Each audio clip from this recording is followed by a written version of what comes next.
Родители и средношколци попладнево протестираа и 1 час го блокираа булеварот Гоце Делчево Штип. Откако пред 3 дена беше прегазен 15-годишен средношколец од училиштето Коле Нехтенин, кој на големиот училишен одмор со своите врсници го преминувал преминот, а 68-годишен возач, не запирајќи го возилото, го влечел неколку метри по булеварот. Сакаме да апелираме до сите институции надлежни да можат подхитно да го решат овој проблем. Бидејќи за 10 дена втор случај.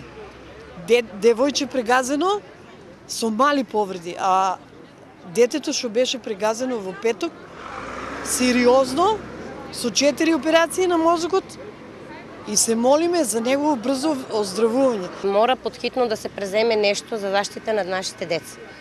Како прво треба во најкус можен рок да се постават лежички полицајци, додека да се најде решение за тој мост што треба да го направат тук. Ние децата наши ги испраќаме на училиште, а не во смрт. Средношколците се потресени од несреќата пред 3 дена, нивниот другар со тешки повреди на главата и градите е во кома. Бараат возачите да ги користат супирачките на пешачкиот премин. Возат многу повеќе, а во населено место има школа, ресторани, факултети, не сме да се вози толку брзо. Значи детето што го удрено со 120, а тука дозволено 40 да се вози.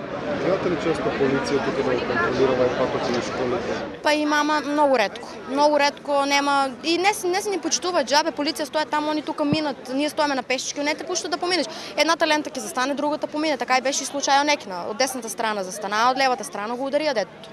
Директорот на училиштето забележува дека доставено е барање до општината уште пред речиси 3 месеци за поставување на дополнителна сигнализација, бидејќи возачите немаат сопирачки ниту пред знакот дека има училиште, ниту на пешачкиот премин.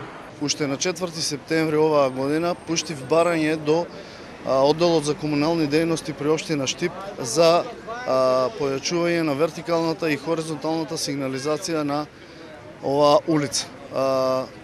Веќе од вчера, од денес е пуштено барање и до МВР, додека да се реши проблемот на друг начин, барем на големите одмори да е покриено со патрола од МВР. За критичниот потек на средното училиште, електромашинско училиште, имаме трајно решение, не поставување на лежечки полицајци, но целосна реконструкција на крстосницата кај Елумина ќе се гради кружен тек, кој што секако ќе ја намали брзината на движење на возилата и истиот е повлечен малку подоле, значи кон средното училиште.